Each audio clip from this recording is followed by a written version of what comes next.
Jai Ma.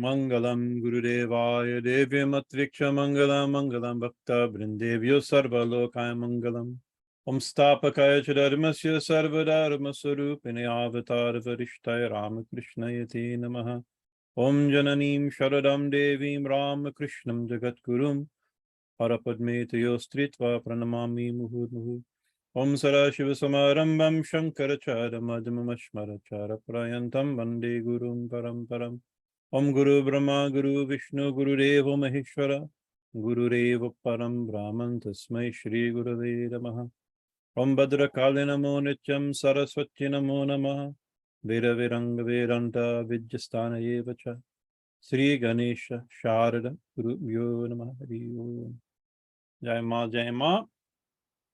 So continuing our discussions on the Devi Gita from the Srimad Devi Bhagavatam, primarily using the translation of C. Mackenzie Brown.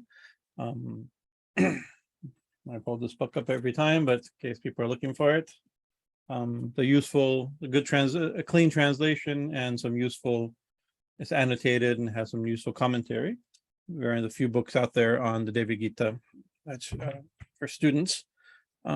So we right now have been the last 3-4 weeks, I think, describing the appearance of the goddess in both senses, both her appearance. I'm in the right view here. Yeah, both as the revelation of the goddess Bhuvaneshwari to the assembled gods who have performed thousands of years of austerity in order to get the vision of the Divine Mother to ask a boon of her, right? This is a long, complicated backstory, right? But finally she appears. So this is the story of her appearance or of her revelation. But it's also the verses we're on right now are actually describing her appearance, what she looks like, right? Her iconographic details, right? And specifically described as Bhuvaneshwari, right? So the goddess of the Devi Gita, speaking Devi Gita, is goddess Bhuvaneshwari, the goddess, the controller of the universe, supreme controller of the universe, Bhuvaneshwari. She's also the supreme goddess, the primary goddess, seen as a supreme goddess in the Srimad Devi Bhagavatam in general. So a lot of time, even in this text, there's maybe a dozen verses or something describing her form, what she's wearing, how many arms, how many eyes, what's her crown's like, what color her lips, her hips and jewelry, everything is being described. That's what we've been working on the last few weeks, detail by detail, bringing them up and meditating on some of their significance or symbolic significance also. Goodness. One second here. With the little one?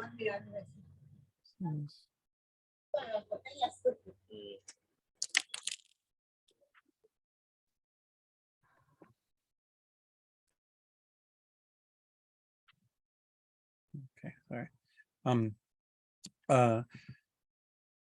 All these details are of her rupa, her supreme rupa, given in the Devi, her personal rupa, as the Devi Gita, Devi Bhagavatam, as Bhuvaneshwari. And so this is a form to be thought of. This is the form that she appeared to, as per the text, per the story. She appeared to the gods in this form, right? And then she gives them instruction in that form on how to meditate on her in this way, how to meditate on her in the rupa that they see in front of her, the form they have seen in front of her, with all these details that we're going through. But she also instructs them to meditate on her in 2 other forms, right? One is she reveals the Vishvarupa or the Virat, the universal form. She is the universe, right? The immensity of the universe, not just the visible universe, but the powers and deities and forces and destruction and creation of the universe. Very similar to the universal form as shown by Sri Krishna in the Bhagavad Gita, right? Actually tomorrow, this week, we're celebrating Krishna Janmashtami. We'll mention that at the end.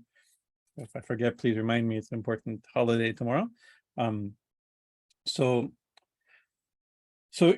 you can meditate upon her as the world. She's become Jeev Jagat, right? The individual souls and the entire universe and all the powers that go to make it and run it, and the dynamic power. And she also reveals herself. It teaches us an important part of the Devi Gita, how to meditate upon her as Satchitananda, as the essential being itself, existence, knowledge, bliss, as Brahman, the Brahman mentioned in the Upanishads. She is the Brahman mentioned in the Upanishad. She is the universe mentioned in the Gita, right? The Vishvarupa, like this, right? So these are two important ways of meditating on her, as Satchitananda, as Supreme Brahman, or as the self of all, as our innermost self, right? As the Virat, the universal form, as everything, life, the universe, and everything. And also in her rupa, right? Her nama rupa, her name as Bhuvaneshwari, and her rupa that we're describing. So this is why, I mean, we could have just read these verses describing what she's holding in the jewelry very simply, right? And maybe we should have, move on to verses that are very philosophically and theologically poignant. But I'm spending a lot of time going through these verses, partially because people haven't. There's not a lot of material online meditating on the iconography of Bhuvaneshwari, and I think it's probably nice to describe it and have a recording of it and to reference it for myself also, because I don't think of these things all the time also. But I think it is philosophically or theologically important to think about these things, because just as her revelation as the universe is important, just as her contemplation as Satchitananda is important, equally important in the text is also her meditation upon her as Bhuvaneshwari in this form. So let's jump into some of these verses, what we've read so far.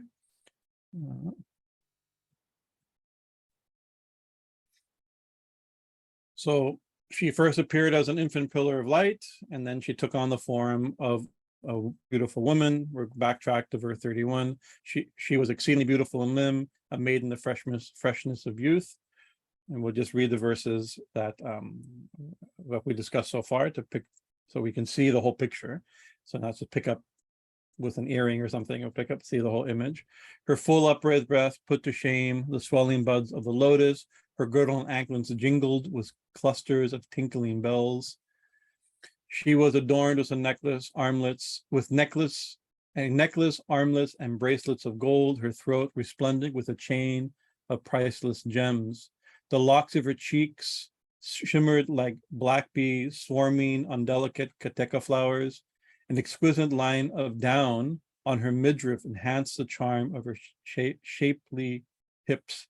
This verse we talked last week.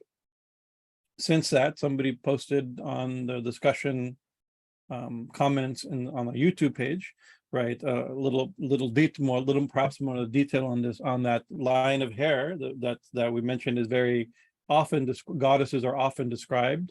Lalita is also described this way, and Sundari as a sign of great beauty. We mentioned this is a sign of motherhood and of fertility and erotic beauty type of image, right? Somebody pointed out also that that at the time of pregnancy, this line is accentuated, and especially in East Asian bodies, right? That line often becomes a line of hair. Even in Caucasian bodies, sometimes that hair didn't come, but there's often a darker line that's is believed to be made of caused by hormones that are part of pregnancy.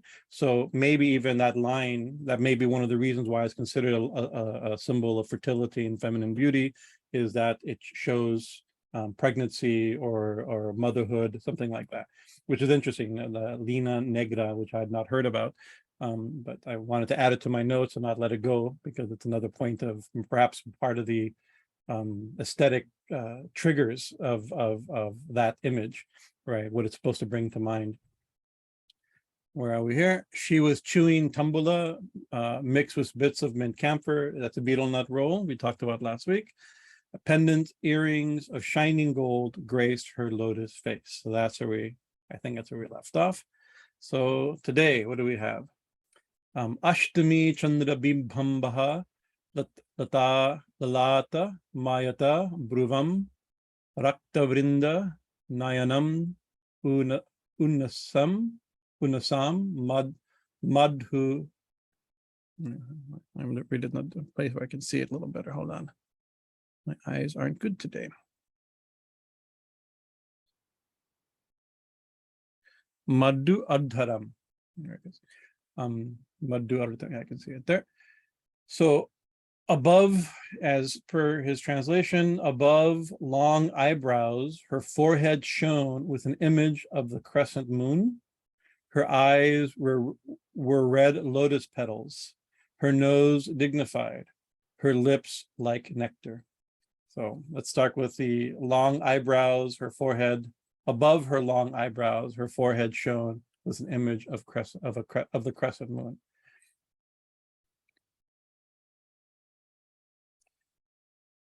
Ashtami Chandra Bimba Bha Lalata Mayata Bruvam.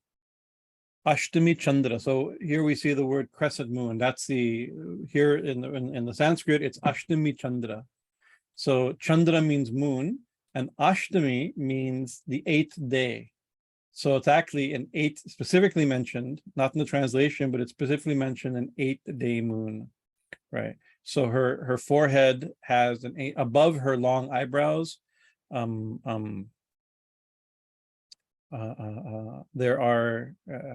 shines a 8th-day moon. So this is a very common decoration, right? Decoration or ornament that Devi will have.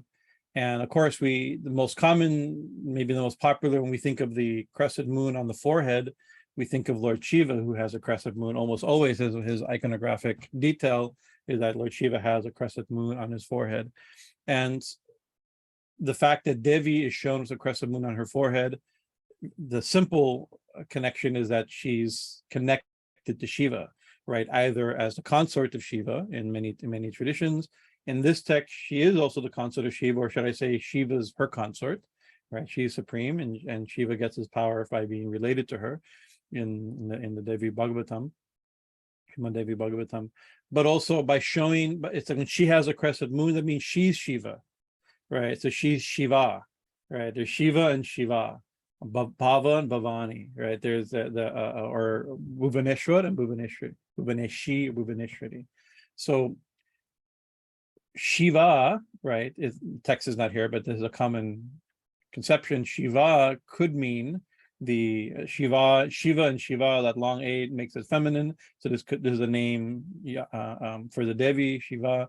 So it could be the consort of Shiva, or she is the one that we call Shiva. Shiva is the good, benevolent, beneficent, divine reality. That she is that benign, benevolent, divine reality, right? So by having her wearing the crescent moon is the thing that we most easily attribute to indicate Shiva, that we're indicating her with that image, right? That's a simple thing. Why does Shiva wear the crescent moon? Of course, there's a story. I mean, there's many stories, but a very famous story is that Daksha, Shiva's first father-in-law, right? His daughters, he had, of course, we know the daughter Sati, who eventually married Shiva in the first Parashakti's first incarnation, as Sati. She had other daughters, right? And she had I think 28 nakshatras, 28 phases of the moon, right? And no, sorry, 28 nakshatras, sorry. And she married all of them to Chandra, the moon, right? Daksha married all of his daughters, the 28, I think it's 28 nakshatras are stars, your kind of primary star in your astrological chart, your nakshatra.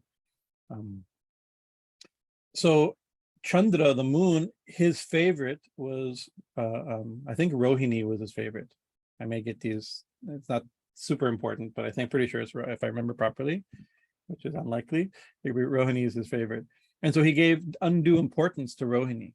And so Daksha was so upset that he wasn't giving the equal attention to his other daughters that he cursed him to wither and die.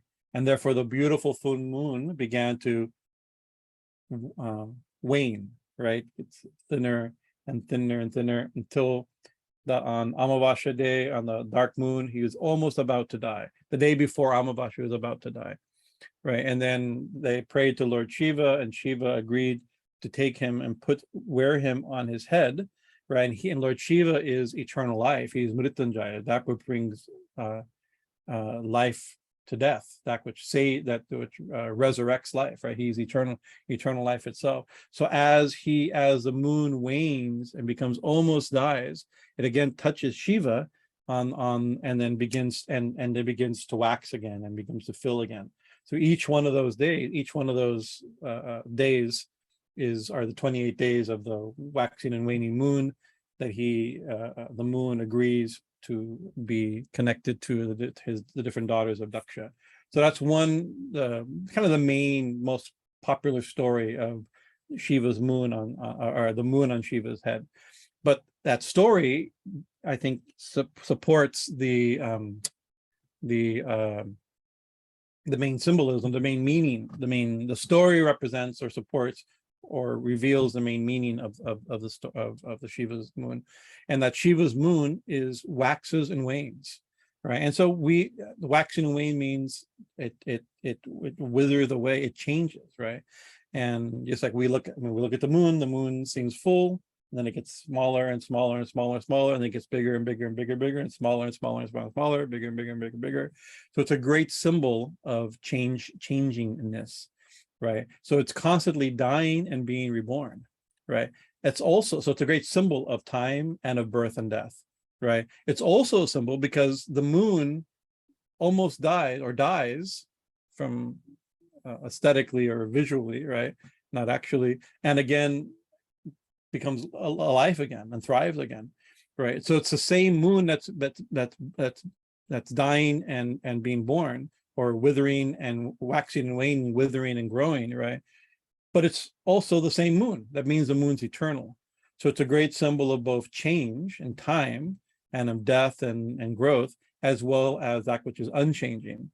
In the story, represented by Shiva. Shiva is eternal, and therefore the waxing moon, time comes and goes, everything comes and goes. He remains the same, and therefore becomes the foundation for the changing. So Shiva is supreme consciousness, given some symbolic interpretation, and the moon is the changing world, right? The changing time and space and causation, like that, changing time. So it's causality and change, but he's the foundation. So everything comes and goes, changes, supported by the eternal. Right. So when the Devi is wearing such a moon, a crescent moon, she could be interpreted the same way, that she's controlling and wears as an ornament the changing world, right? And the changing world is us, that with us who are born and die and born and die and born and die, just like the moon comes and goes, comes and goes, comes and goes. Right. It's a great symbol of time. Of course, we even say, oh, many moons ago. You know, we use the type of we use that language for time itself, right? Time constantly changing as the moon's constantly changing, but we in some sense are the same, right? The moon changes and we are underneath the changing moon. We look up and watch a changing moon, and we change, but part of us that watches us change under the changing moon, right, is unchanging, that we can notice the change, that which is changing. That's so the subject and object type of conception, right? So that means that the Devi Bhuvaneshwari, by her wearing the crescent moon, she is the mistress of time, but is herself timeless. This is kind of the main meaning of the image. Right, of course, all these symbols, all her decorations and jewelry and makeup and garlands and description is showing, as we've discussed, both her quality of her maternal quality. It's showing her royalty and control as supreme goddess, but as queen, but also as mother, right? So a lot of these things are that as symbols of motherhood and a femininity. She's also the I haven't read the word archetype, but she's the original feminine principle, right? To which all femininity, everything partakes of her, especially feminine things really partake of her. They mirror her reality, right? And so within the moon cycle, we also have our first moon, like that is a menstrual cycle within a woman's body, also controlled and connected to the moon. Her wearing the moon is showing that she's controlling the feminine cycles of life itself, right? Seen this way, right?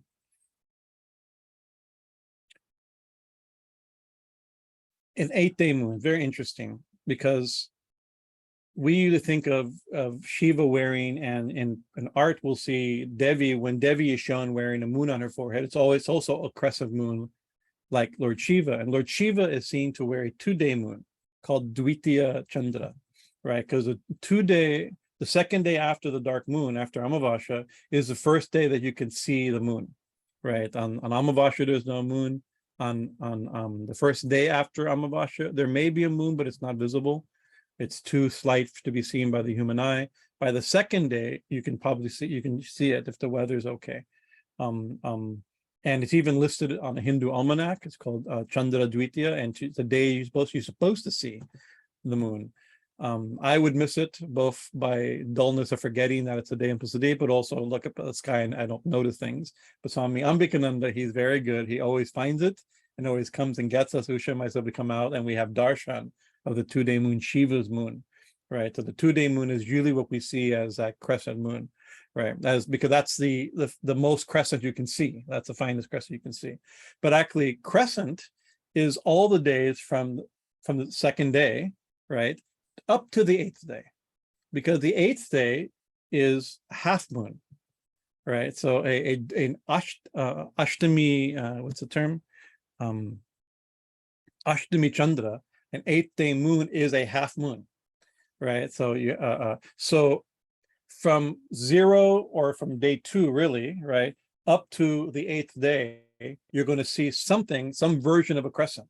After that, it won't be a crescent anymore. It'll start being, the shape will be in a not very round circle, right? From the beginning up to Ashtami, it's still a crescent. So saying Ashtami Chandra could be a way of saying a crescent moon, and that's the way. Double check here how he's translated it here. How Mackenzie Brown is translated. He says a crescent. He just says a crescent moon. He doesn't mention the 8-day moon, because the 8th day here, Ashtami Chandra is also a way of just saying a crescent moon, because it's crescent from day 2 up to, or really day 1, but visible from day 2 up to day 8, right? The day after that, it's no longer a crescent moon. So it may just be a way of saying a crescent, the crescent moon itself.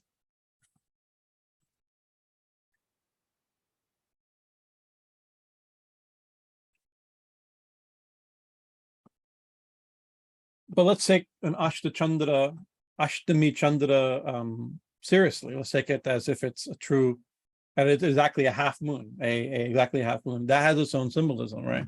If it's that, right? Of course, a half moon, a crescent moon up to a half moon is like a cup, right? And you can see like a bowl or a cup. And often the moon is seen to be full of amrita or soma, actually literally soma, right? Or amrita, nectar. And so it's often seen in that it holds nectar, the nectar of immortality, like that. And there's some internal ways of meditating on the upper chakras and the forehead and things like that, where it's believed to have, we have a soma chakra at the forehead, where Devi is wearing, Shiva is wearing the moon as that holds amrita, that drips nectar into our body, that gives us health and life and things like this. So there's an esoteric way of interpreting this also, right? Also, half is also that of in between, right? You know, from we have full moon and new moon. These are two extremes, of course, right? As far as moons go, right? This is extreme, and a half moon is exact in between these two extremes, between worlds. So there could also be way of thinking of the half moon, right? But there's another thing that I think is kind of obvious, that would be the way if I were to have translated the verse myself without enough, I don't have enough ability and knowledge to do a translation of such a complicated text, right? Or depending on other translators. But if I were to translate it, I would probably translate it that her face shone like a half moon, right? Because there is a similar verse or similar image, identical words extended in the Lita Sahasranam. I believe it's name 15. Let's see if I wrote it down. In Lita Sahasranama, it says, Ashtami Chandra Bibraja Dalika Stala Shobhita. We namaha, yoi namaha. We bow to, right? She whose forehead shines like a crescent moon on the 8th night of the lunar half month. In other words, who shines that's like extended translation, shines like an 8-day like an 8-day moon. So that's a very it doesn't shine like a crescent moon, although she uses the word crescent. It shines like an 8-day moon, and so that is a beautiful image because the mother's face shines like the moon. That we can understand that, right? That's a beautiful. We would say, oh, he has a moon, or she has a moon-like face, or he has a moon-like face, and using this super poetry, it's always something's in this Indian Sanskrit poetic form. Things are compared to something else. Her hips are like bimbo fruit. Her lips are like this. Her hair, the thighs of her hair are like bees swarming a flower. You remember we've discussed it uses a symbolism, right? So describing her forehead not having a crescent moon, but being like a half moon. And you see, if you have a moon-like face, a beautiful description, and that moon-like face is wearing a crown, right? So if you have a moon-like face and you have a crown on top of that, her face would then be a half moon. So her face or her forehead shines like a half moon because half of it's covered with a crown. There's commentaries on that verse in the Lita Sahasranama that gives a little insight to this. So I think from the Sanskrit itself, I think is possible to think of it this way also. Not that she's wearing a crescent moon necessarily, right? But that her forehead is like a crescent moon, like a half moon, because of the crown.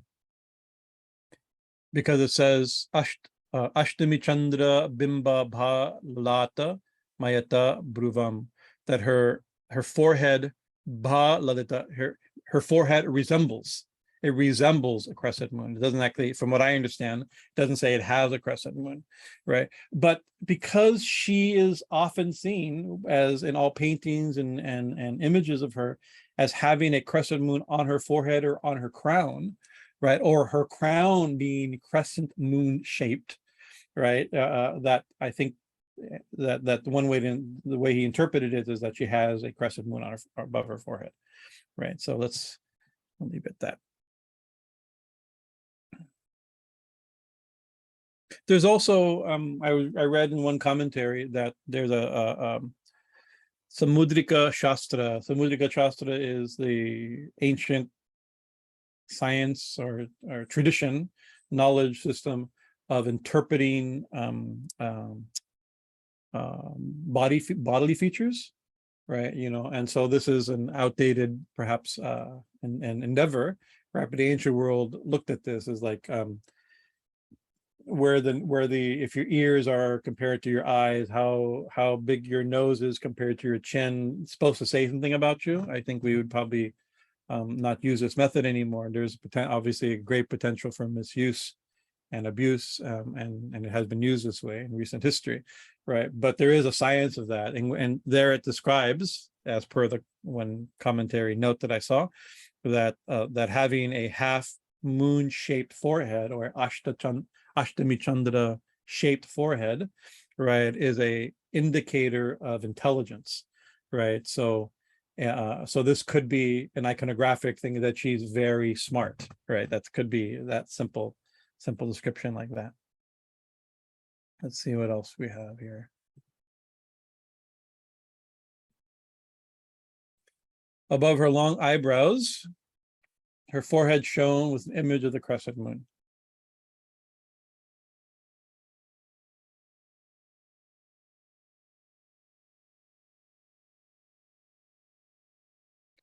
Mayata Bruvam, above her eyebrows, right? So it doesn't, I don't see, maybe it does, but maybe my Sanskrit's not clear enough, but I don't see where it says long eyebrows, but it may be there. So the second line, it says, raktāravinda-nayanām, raktāravinda, raktāravinda. Rakta means blood, right? So everything is being symbolic, right? So blood here, what color is blood? It's red. So rakta here also means red. Here it could be red, but what color red? Blood red, right? Aravrinda means a lotus. There's many words for lotus. We've already encountered about a dozen of them already. One of our friends, Trishul, professor in Sanskrit, and when he was at Berkeley with us, when we were in Berkeley at the same time, should I say, he one time made a comment that when you're translating something and you can't figure out what it means, what a word means, try lotus and see if it works in a sentence, because there is a lot of words for lotus, right? This is one of those. Aravinda is it means for lotus. So a red lotus. What's red lotus? Her eyes. Her eyes are like red lotuses, right?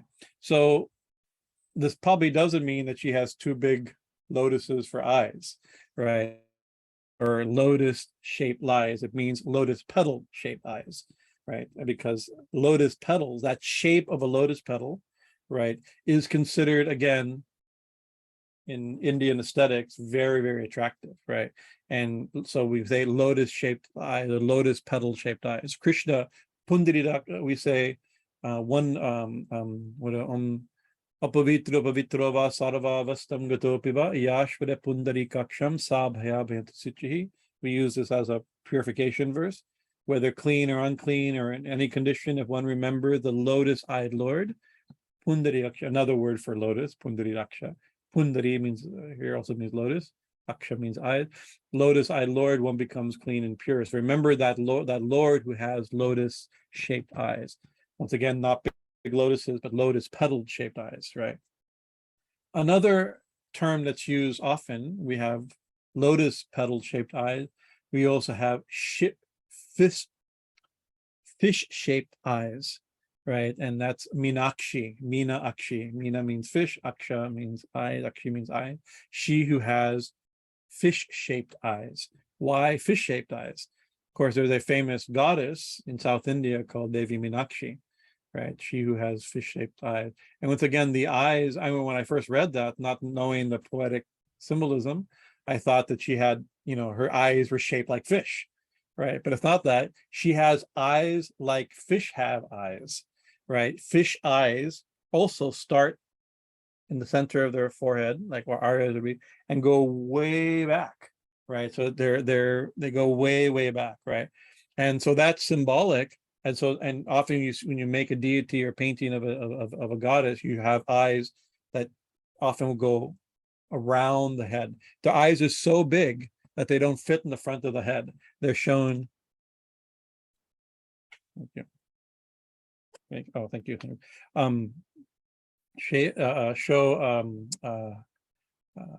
That means that she's all-encompassing vision.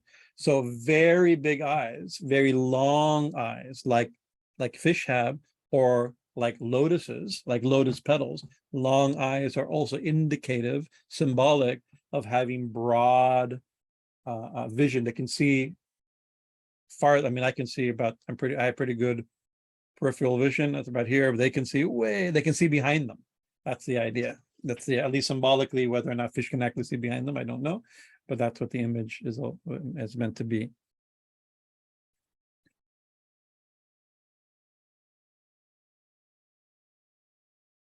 Mm-hmm.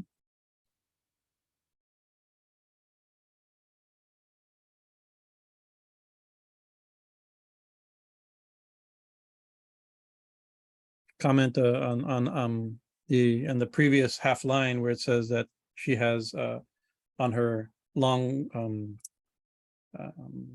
eyebrows. The word eyebrows is there as bruvam, my comment is that I don't see them as any word for long, but brugam could be above her eyebrows for sure. Brugam is there. Going back for a second here, but back to her eyes. So her eyes are red. Let's go back to the verse here.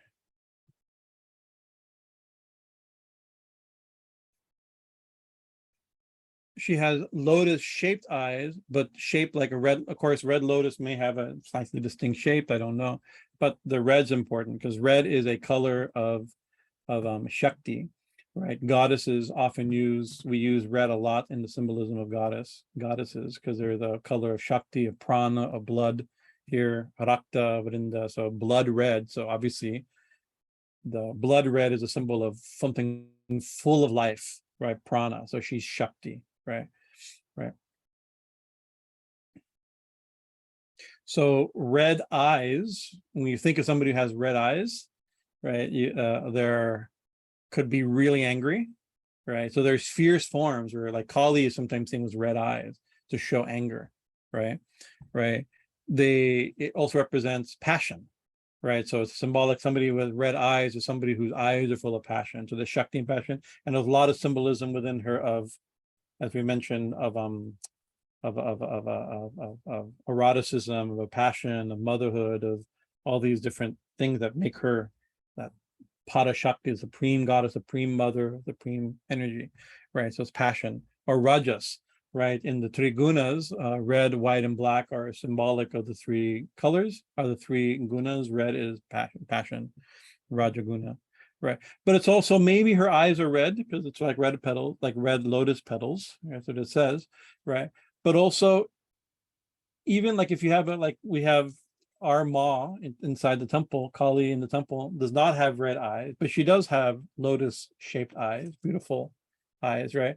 But they're white eyes. They're shown a little bit human-like, white eyes, black pupil like this, right? But around the eyes are accentuated red. Right. So her makeup, in a certain sense, is red around her white eyes, right? And even our Krishna, we're getting ready to bathe him and redress him. Krishna is also shown with red around his eyes. It's a very common way of makeup, also. So it could also be describing her makeup, but that her image of beautiful lotus-shaped eyes, long lotus leaf shaped eyes that are surrounded by red makeup is symbolic of passion and rajas and like this, all these things, right? Also, it's mentioned in some scriptures that lotus eyes, right, that term lotus-like eyes, right, is represents something very beautiful, as also very intelligent. Again, just like her forehead, perhaps a half moon shaped forehead is a sign of intelligence, as per one shastra. Lotus shaped eyes is also considered a sign of intelligence, right? And once again, this is against using perhaps an antiquated method of interpretation of body signs as signs of intelligence, right? But we even use that to like we use like, oh, owls have these big eyes. Oh, whether owls are intelligent or not, they're good symbols of intelligence because they have big eyes, they can see in the dark, this type of thing. It has a symbolic power, if not an actual connection. We think of, you look at Swami Vivekananda's picture, he had big eyes, right? And people see his big eyes. His eyes were so big that when he slept, his eyelids didn't close all the way, right? And so people see that as a sign of his great intelligence. It could also be the sign of hormone imbalance, right? That causes bulging eyes. I mean, it could be other causes of it like that, but symbolically, at least culturally, symbolically, it's a trigger of great intelligence and beauty, right? So that's verse 36. Above long eyebrows, her forehead shone with an image of the crescent moon. Her eyes were like red lotus petals. I'll finish that verse actually. Where is it?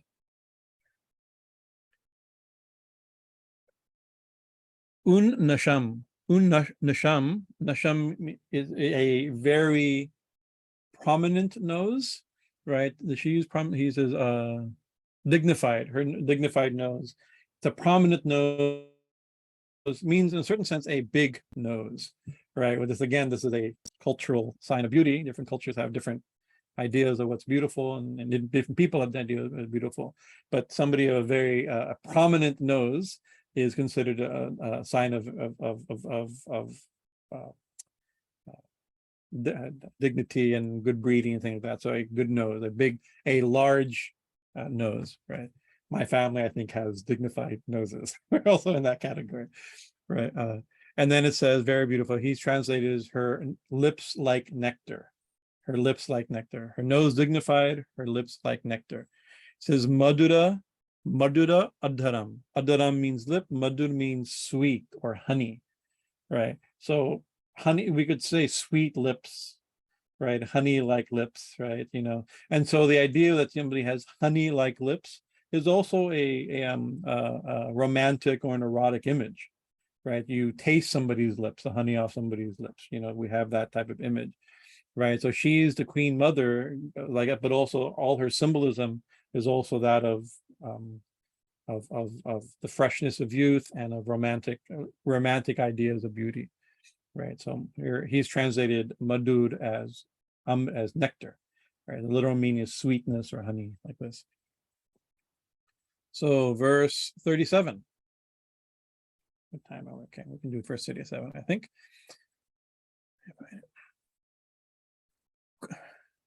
Kunda-kuḍ-mala-dantāgrāṃ muktā-hāra-virājitām ratnā-sambhinna-mukuṭāṃ candra-rekhā-vataṃsinīm. Kunda-kuḍ-mala-dantāgrāṃ. Kunda-kuḍ-mala. So kunda is one of the many words for jasmine. There's thousands of varieties of jasmine, and there's almost that many names in Sanskrit for jasmine. There's many names in Sanskrit for jasmine. This is one of them. The different names may refer to different varieties, or jasmine is just such an important flower that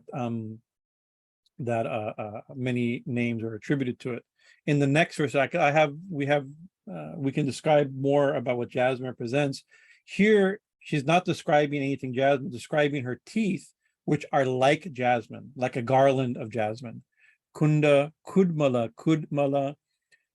Kula means mala means garland, right? A mala, right?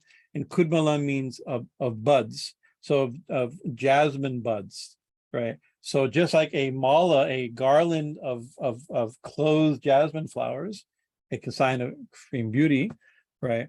Her teeth are described like that, right? So in the next verse, it will describe a garland of jasmine flowers brightens her luxurious hair. She also wears garlands of jasmine flowers. So they're very important. When we get to that verse, we'll do that verse next week. We can describe the importance of jasmine and symbolism of jasmine, why she's wearing jasmine, why we offer jasmine to the Devi, and why many people wear, and especially ladies wear jasmine, why she's wearing jasmine, right? But the point is, jasmine is a garland of jasmine flowers, jasmine buds, is very auspicious, right? And very beautiful. And therefore her teeth are like a garland of jasmine flowers, right? So it's the poetic comparison. Her teeth resemble buds of white jasmine. Kunda-kuḍ-mala-dantāgrāṃ. Dantāgrāṃ means her teeth. Actually, dantāgrāṃ means like the top row of teeth, but it means her teeth in general, right? And then it says muktā-hāra-virājitām. So muktā-hāra-virājitām means she has. Okay, hold on here.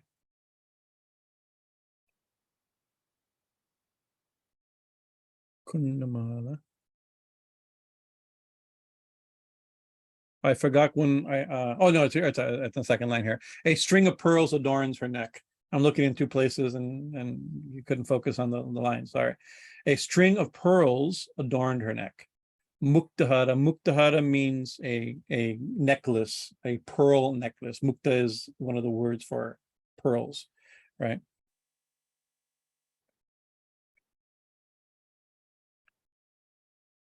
So I had some things in my notes about pearls in my transferring different programs from my notes. It didn't transfer, so I lost a few paragraphs of notes, but vaguely I remember, right, about the significance of pearls. Pearls are a sign of the moon.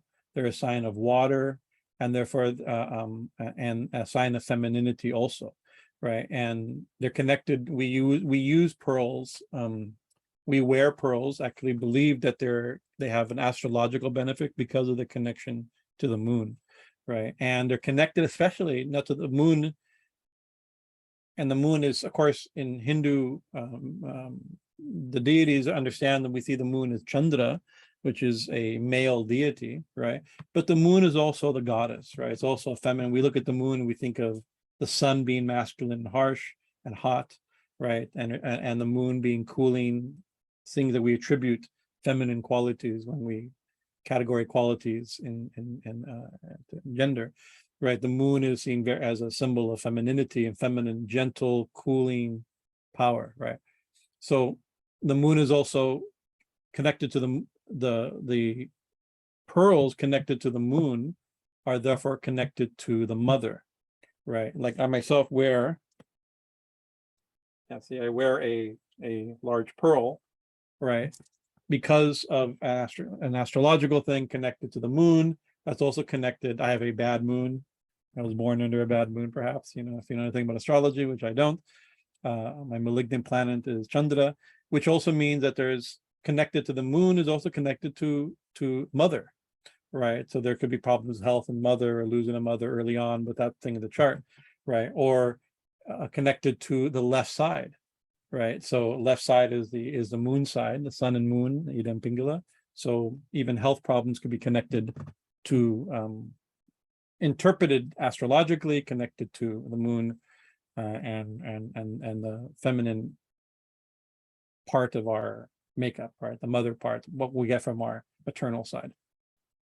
So the point is that the pearl is also a symbol of motherhood, right? It's a symbol of the mother, right? How the first pearl came, as per the story, Lord Krishna dived into the ocean and found the first pearl, right? And so it has a divine source, right? These were I had a summary of that story, which I don't remember the full story. If not super familiar with it. Let's see. Kunda-kuḍ-mala-dantāgrāṃ, muktā-hāra-virājitām. So she's wearing a necklace of pearls, symbol of beauty, but also symbolic of feminine beauty and of, again, motherhood, right? The astrological connection to motherhood. And also that what we had in the last three verses, she has a moon on her forehead, or a moon-shaped forehead, or her forehead shines like the moon, like that. She has her teeth are like jasmine flowers, right? And she wears garlands or necklaces of pearl. So once again, this mother quality coming through again and again. Ratnā-sambhinna-mukuṭāṃ, candra-rekhā-vataṃsinīm. Ratnā-sambhinna-mukuṭāṃ. Mukut means crown. So she's wearing a crown, right? And almost you hear in this image here I have of her, she wears, like, I chose this image because it has not a very high resolution, but you see her beautiful crown. Also on her crown, you see a crescent moon, right? To kind of show the little details of her iconography, right? So I wanted someone that accentuated her crown. Right, he uses in the translation a crescent-shaped crown, right? So once again, I'm not quite sure. The candra-rekhā is there that in the second part of that verse, but usually it's understood that candra-rekhā represents, it means line to the moon or digit to the moon. So her earrings, or she's wearing jewelry shining like like the phases of the moon, right? That's how it's going to interpret it. But again, her crown is so connected to the moon and to the moon shaped and crescent moon that I think he just assumed and included and used that Chandra to refer to that. Sambhinna means connected to or made with. So her crown is built with or connected to or attached to her crown is ratna. Ratna means gems, jewels. Sambhinna joined, combined with ratna, jewels. Her crown is jewel encrusted. So we spent a couple weeks ago talking about she had all kinds of precious or priceless gems in her jewelry. In descriptions, we talked about gems have so many symbolic meanings, astrological meanings like this, right?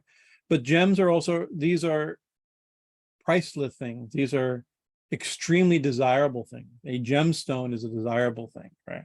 A beautiful thing. So these are if somebody wears gems, it's symbolic of possessing and controlling, being the master of many divine of those gems, or what those gems represent, these divine qualities, right? And so the crown is a symbol of rulership, right? And in the Indian system, interesting, the gods and goddesses always have crowns, or almost always have crowns, right? And crowns are because each god is controlling something. Indra wears a crown, right? Varuna wears a crown, right? Vayu wears a crown. Chandra, the moon, wears a silver crown, right? The sun wears a golden crown, right? Surya wears a golden crown. Each one is a ruler. The crown is symbolic of their rulership of something, right? Of whatever they're the rulers of, the moon, of the tides, of birth and death, whatever within their purview. Lord Brahma wears crown, makes 4 crowns on his 4 heads, right? So the Devi wearing a crown is indicative of her supreme power, right? Not just her power over a small thing, but of supreme power. There's I'm just remembering the Sanskrit poetry is so interesting. In as far as deities, there's a verse we use for Ganesha, right? And it says that it's a glorifying Ganesha as supreme, right? And it says Lord Ganesha's feet, right, are reddened. They have red pollen from mandaka flowers. A flower with red pollen. Where do his feet have red pollen on it? Where did they get that red pollen? Because Indra, the king of the gods, right, he wears in his crown decorated with mandaka flowers, these red flowers, or flowers with red pollen, right? And since he bows at Lord Ganesha's feet, right, although he's a ruler of the king of heaven, Ganesha is so supreme in this verse, right, that Indra, the ruler of heaven, with his crown, bows at his feet, and the flower that he decorates his crown with stain Ganesha's feet red. It's a very beautiful idea that even Indra, who has a heavy crown, right, of rulership, symbolic of his rulership, bows to Lord Ganesha. So there's many stories like that where like Brahma bows. There's one form in the Bhagavat that Lord Brahma, one form of Brahma has thousands of heads.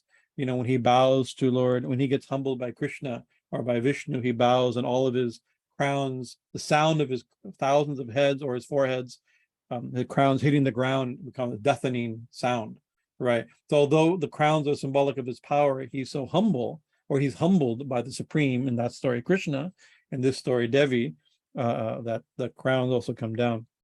So she wears a crown studded with gems. These gems indicate of divine qualities. That's the main, I believe, the main way of understanding, simple way to understand this. And she wears so many things, you know. Actually, we'll finish this verse. Ratnā-sambhinna-mukuṭāṃ candra-rekhā-vataṃsinīm. She is bedecked with ornaments, right, shining like new moons. Now, candra-rekhā means line on the moon. So that is one way of saying the digits of the moon. I don't exactly see new moon, but maybe it's the digits of the moon. Maybe it's the candra-rekhā being that the first slice, maybe the Amavasya, the new moons like this. But her jewelry shines like the digits of the moon. You can see digits of the moon all shine, they're radiant, right? Each of the first day, second day, third day, fourth day, each one shines. Maybe her jewelry shines like this, right? Swami Bhajanananda, Sri Ramakrishna's disciple, who also translated these verses, he just says, I'll read his translation of the verse. Her teeth were very beautiful, like opening buds of kunda flowers or jasmine flowers. From her neck was suspended a necklace of pearls. On her head was the brilliant crown decked with diamonds and jewels, right? On her ears, earrings were suspended like lines on the moon, right? So it's interesting that if you imagine the moon having lines, maybe the moon has lines or symbols on it or marks on it. So her face be like the moon, and therefore it's like the moon may have lines. Her face, her jewelry is like lines. It's just a different way of interpreting those verses. I thought it was interesting, sufficiently different to warrant reading it, right? To give a different image of understanding this verse.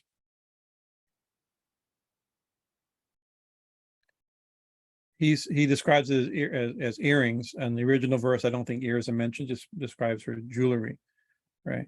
It says, candra-rekhā-vataṃsinīm. Vasasinim means, could be garland, it could be ring-shaped ornaments, could be a crest, it could be, so just jewelry, dangling jewelry. Her other jewelry is like the digits of the moon, or he says like new moons, or like lines, like Viganananda says, lines on the moon. Right. So I think we'll stop with this verse. It's already 8 o'clock. The next verse we can talk, actually have some good discussion on the next verse. We'll do next week after a sip of coffee. Hold on. Let's go. We have Vataṃsinīm, ornaments, jewelry. We have all these words, right, that are she's vibhushana, she's decorated, she's ornamented with, right? And so we have to think, don't forget that ornamentation means something's qualities, right? And we have a term like Shiva. Shiva has he's known as blue-throated, right? Nilakant, his throat, he has a blue throat.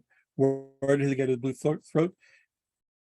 We know the story when the churning of the ocean, before the Amrita came out of the causal ocean, after the churning of the ocean, first the poison came out. Poison came out first, and that poison was killing everyone. The entire universe everybody was suffocated and dying.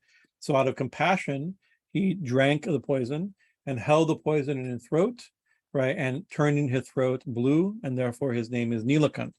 In those beautiful verses from the Srimad Bhagavatam, the Vaishnava text from Bhagavatam, the story is told very beautifully in the Srimad Bhagavatam. I gave many weeks of classes on this story years and years ago when we were reading the Srimad Bhagavatam as a group here at Kali Mandir. But the question is, Parvati was first, did she allow him just to drink poison? But she did allow him to drink poison because this is his nature. She was proud of him drinking poison because his nature is to always to relieve people's suffering. Seeing the world suffering, Shiva's nature is compassion. And therefore, out of compassion, even he'll suffer. He'll drink poison in order to save and to benefit people. And therefore, the term used in the verse is Sadhu Vibhushana. You think the Nilakant, that blue throat, will forever be considered one of his ornaments, the ornaments of a sadhu, as a holy man, because Shiva is the original sadhu, right? The image of a sadhu. One of the qualities of Vibhushana, the ornaments of that a sadhu should have, is compassion, right? And selflessness, right? So when you look, what are the symptoms of a sadhu? Of course, you can never really know what's in the heart and minds of a so-called holy person, right? You never know, right? But there are symptoms. There are certain qualities that they're supposed to hold. One of which is compassion, as an example. One of the Sadhu Vibhushana is the Nilakant. So the blue throat on Shiva means he is compassionate. So what his crescent moon on his head means he's eternal and gives life. Right, his snake means something, so his decoration are his qualities, right? So the Devi is being described with all these very unique decorations. Each one we're spending some time on because they have meaning. And by thinking of these meanings, we're meditating upon the qualities of the goddess. So we know in these verses, first was described her name, Bhuvaneshwari, the goddess controller, ruler of the universe, right? So we know one of her names, an important name. And then is also being given her rupa, her form, right? But also within her name and within her form, we're getting her qualities, her gunas, right? So that's an important thing to meditate on. We're meditating upon the goddess, the supreme goddess, supreme truth, who's Brahman itself, Satchitananda, who's everything, Virat, and who's Bhuvaneshwari, who's a goddess, who's a supreme goddess. So we're getting her name, her form, and her gunas all in one description, right? So her name, her form, all these things have meaning, perhaps, for sure, not perhaps, they definitely have meaning. So we'll end there tonight. A few kind of program notes or notes like that. Today, tomorrow, some calendars will have tomorrow. Our calendar has tomorrow as Janmashtami, Krishna Janmashtami, the birth or the Advent anniversary, the divine appearance of Lord Shri Krishna. Some calendars will have it on Friday, and that's due to a different tradition of interpreting tithis, the days of the, just like whereas actually she holds an Ashtami moon, the eighth day moon. So Krishna is born on Ashtami, Janma Ashtami.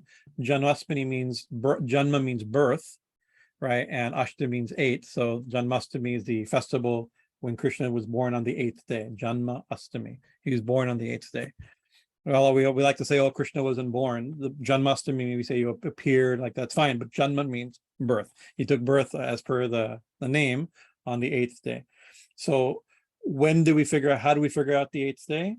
Right. So every day has a tithi, right? Today is I'm not sure if today, I think today officially is Shasti,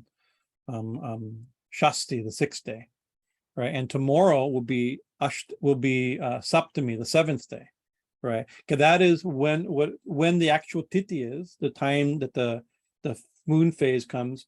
Which tithi we're in at sunrise is what we call that day. So at sunrise today, sunrise 6:37, I don't know exactly remember when sunrise was this morning here in California.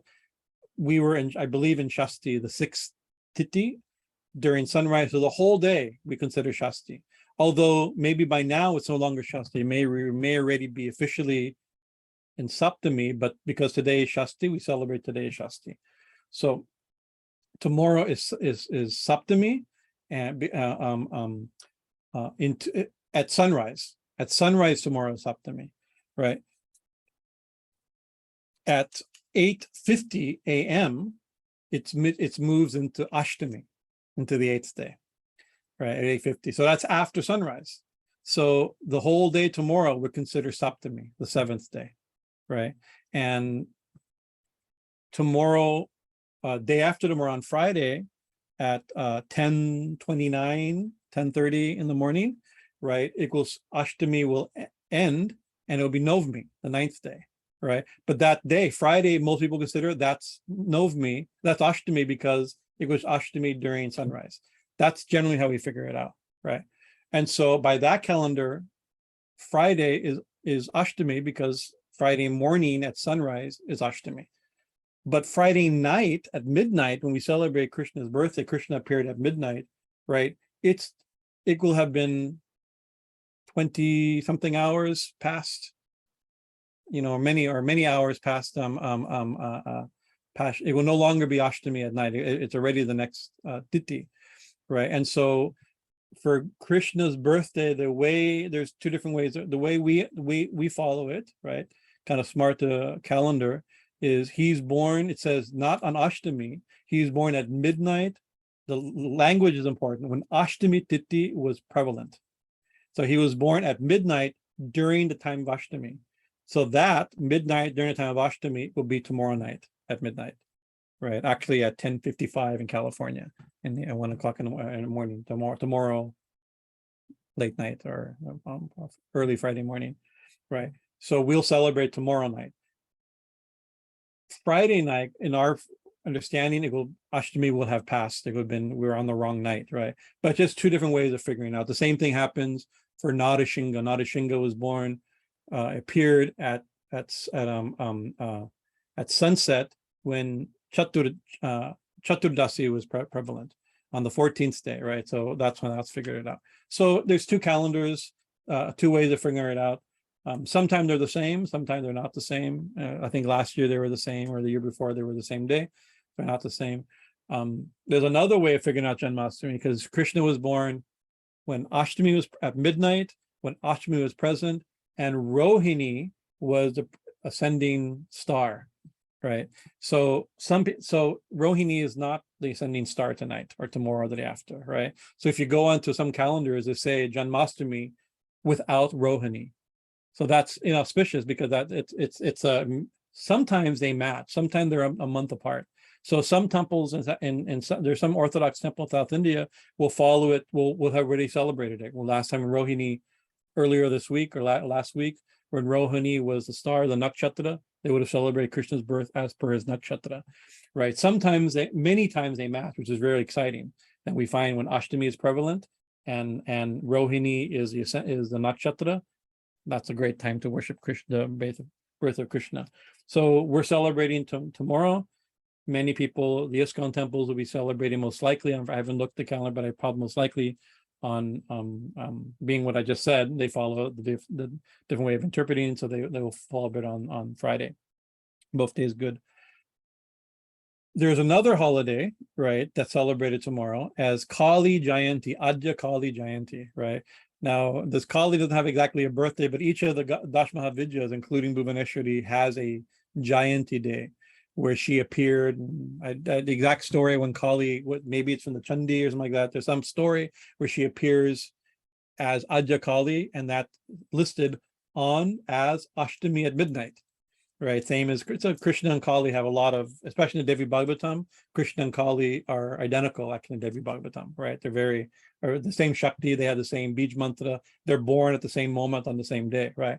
But for those who worship Kali at midnight on this Ashtami day, right, it has to be tomorrow, not on Friday, right? So if you want, you could celebrate Kali Jayanti tomorrow night and Krishna Jayanti on Friday night, or both on the same night, because that is definitely, because that the way we figure out for Kali, the exact moment of midnight has to be midnight during Ashtami, not, anyways, what I just said, So so it's a very auspicious time, right? Janmashtami, Krishna, Kali, Adya Kali Jayanti.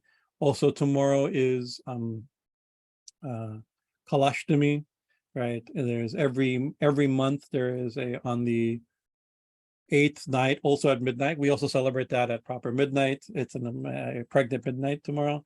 On the dark fortnight, on the 8th day, we especially sacred to Kala Bhairava, the fierce form of Shiva, also as time and death and like this, right? So we worship those. There's many people who do Bhairava sadhana, and they do that on a fast and things like that on that day. That's also celebrated tomorrow. So I like to mention, because all these holidays intertwine, so interesting, right? So we celebrate Krishna's birthday, his appearance, his avatar advent. How old is Krishna? Of course, Krishna is the eternal, a blooming youth. There's a song that says, a blooming youth, absolute truth, that stays forever young, right? But if you were to give him an age, the date we know as per the computation, he is 5,249 years old. So his anniversary when he appeared, as per the computations, is 5,249 by Titi. So it gets a little complicated because it's hard to, that's not exactly the date of Mahabharata, doesn't quite match up and things like this, but the description of the Titi and the Bhagavatam of the moment of his death, this is how we figure it out, when everything matched up this way. So interesting. So that's why we always say, oh, Krishna's 5,000 years ago. So it's a complicated thing, because 5,000 years maybe 5,000 years ago, the history that we surround Krishna is probably not 5,000 years old. right? 5,000 years ago, but but anyway, traditionally, this is the date, how we figure it out. All right, Jai Ma, thank you for your kind attention. Any questions or comments?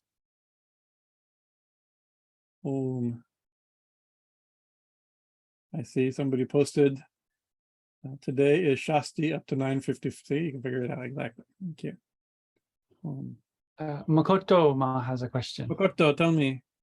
Jaima, I was just made an observation when you were saying about Ma's Bhuvaneshwari's red eyes. Yeah. It reminds me of, you know, when Kathakali performers, when they've done all of their makeup, they put like a seed in their eyes, and they like roll it around and it makes it red, and it adds this very And you see her makeup is huge, right? Accentuating her large lotus-like eyes. Her makeup is lotus-like eyes. And you see not just those dancers, of course, these are very dramatic dancers with the whole thing.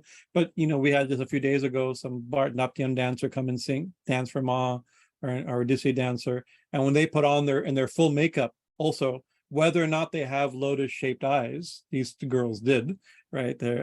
But they do when their makeup is done. They accentuated that type of, so that's why I said that this could just be describing Ma's makeup. The beautiful red. Yeah, but very interesting. Those dancers, I think they're from Kerala, I believe, right? There's this type of dancing. Yeah. Really quite incredible. Kali dancing. Excellent. Elijah has a question. Elijah. Where are you? There you are. Jaima. Okay. So the question I have was, in thinking about the moon and sort of its phases and the time between those phases. So if it's a half moon, so that's half of a moon, or well, no, 16 days would be half of a moon cycle, which would mean 36 days is one full cycle. Is there significance to doing sadhana in 3 full moon phases, which would then equal 108 at that point? You can do that actually, but the thing is, it's not, we don't have, because our month has 30 days. The moon doesn't have 30 days, right? Necessarily, right? Because actually the 15th day generally, 16th day is actually, 16th day is usually 15th or 16th is a new moon, right?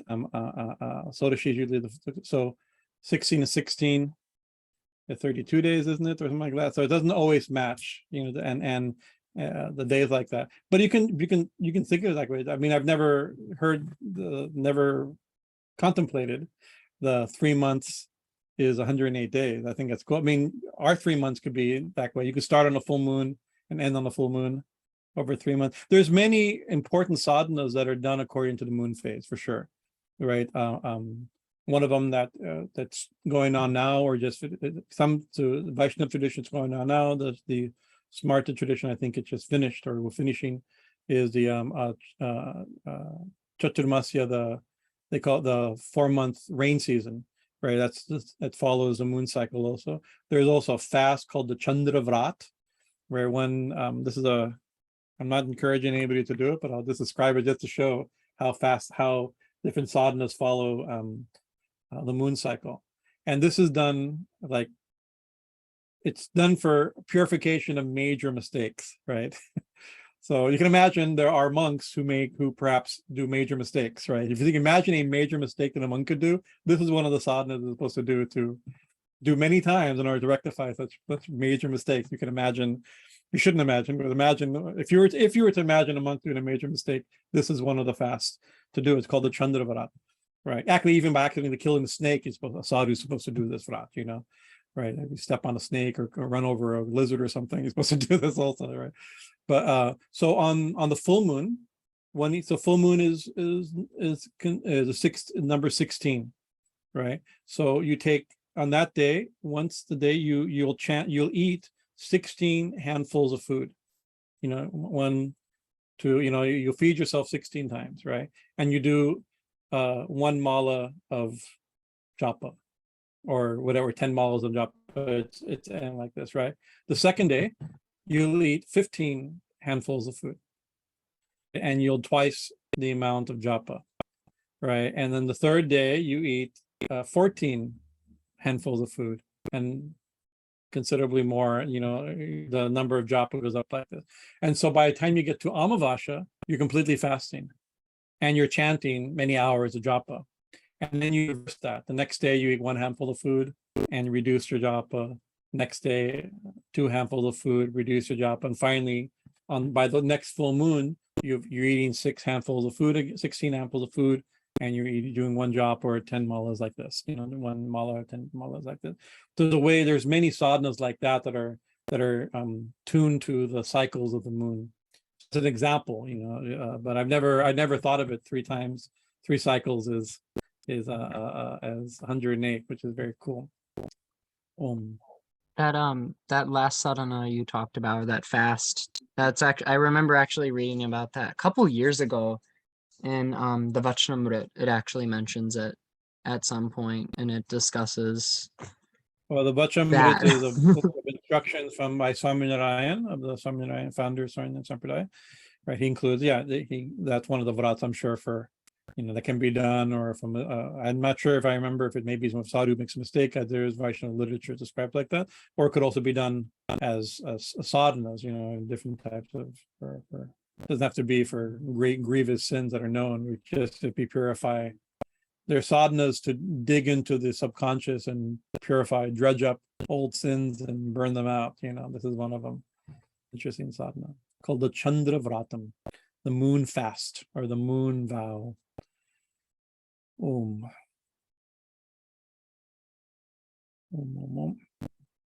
Anything else? I wish everyone a very, very blessed Janmashtami. We are due because we're not exactly open yet. We'll just have some bhajans and get to swing Krishna, have some bhajans, and it's an important fasting day. I don't think, because of the work we're doing right now, and we're not organized, like we probably won't be doing our normal fast tomorrow, but very common in ISKCON. The habit has been to fast until midnight, right? That's a unique ISKCON habit. Actually, it's supposed to fast until sunrise, right? So it's not as fun though. At the end of festival, you want to eat, so they become fasting until midnight. After the midnight arati, then people break their fast. As per the scripture, it's supposed to fast. Hate to disappoint everybody. I always like the midnight eating. The midnight eating a big feast at midnight is a lot of fun, and horrible to wake up the next morning. And then the next morning, I think on Saturday, within this tradition, they also celebrate Srila Prabhupada's birthday, his birth anniversary. He's actually most likely born on Janmashtami, but he celebrated the next day to not take attention away from Krishna. But he was born also on Janmashtami, I believe, but very auspicious. Many saints like this are born on days connected. Swami Ramdas was born on Hanuman Jayanti. He's a great Ram Bhakta, things like that, And so anyways, all right, Jai Shri Krishna, Jai Ma, Bhuvaneshwari Devi ki Jai, Shri Guru Maharaji ki Jai, Mahamaya ki Jai, Swamiji Maharaji ki Jai, Shri Shri Radha Radhakanta ki Jai. Happy Janmashtami, happy Kali Jayanti, happy Kalashtami. Have a wonderful week. See you next week. You too, Swami. Thank you. Jai Ma, Jai Ma, Jai Ma. Who? I just heard somebody's voice. Whose voice did I hear? Oh, Edie. Jai Ma Edie. I didn't see you. Jai Ma Edie. Okay. No, Jai I Ma. just have my beautiful opposite there. Oh, there you are, Jai Ma. Jai Ma Edie. Happy to see you. Jai Ma, Jai Ma. Jai Ma Sundari, Jai Ma Pato, Jai Ma Durga Dasi, Ngiri Bai. Jai Ma Guruji. Jai Ma, Jai Ma. Om. Jai Ma, Jai Ma. All right, Hari Om Tat Sat.